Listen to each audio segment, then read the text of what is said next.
మెదక్ జిల్లా చేగుంట మండలంలో ఎస్ఐ చైతన్యకుమార్ ఆధ్వర్యంలో మత్తు పదార్థాల నివారణ కోసం స్థానిక జిల్లా పరిషత్ ఉన్నత పాఠశాల నుండి చేగుంట బస్టాండ్ వరకు ర్యాలీ నిర్వహించడం జరిగింది. మత్తు పదార్థాల వల్ల కలిగే అనర్థాల గురించి ప్రజలకు అవగాహన కలిగిస్తూ నినాదాలు చేయడం జరిగింది. ఈ కార్యక్రమంలో మండల విద్యాధికారి నీరజ, చేగుంట ఏఎస్ఐ శ్రీనివాస్, ఉపాధ్యాయులు రఘుపతి, చల్ల లక్ష్మణ్, రావుల వెంకటేష్, సురేందర్, శారద, కానిస్టేబుళ్లు షరీఫ్, రవీందర్ గౌడ్, నాయుడు, శ్రీనివాస్, అంగన్వాడీ టీచర్లు రేణుక, పద్మ, సుగుణ, స్వర్ణలత, శ్రీవాణి, నాగరాజు తదితరులు పాల్గొన్నారు.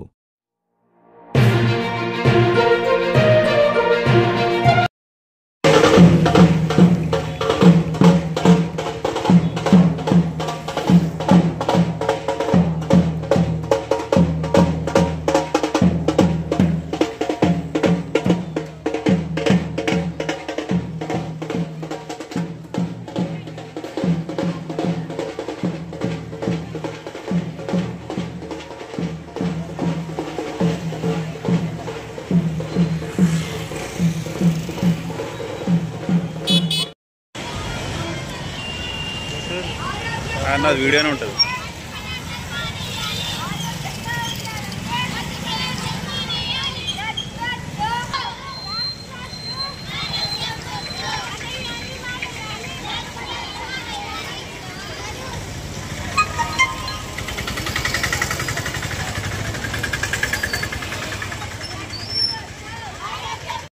మాదక ద్రవ్యాలపై జరుగుతున్న పోరాటంలో భాగస్వామిని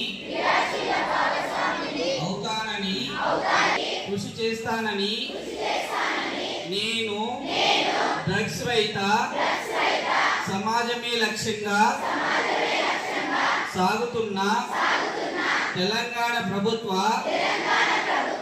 సంకల్పంలో భాగస్వామిని అవుతానని ప్రతిజ్ఞ చేయుచున్నాను.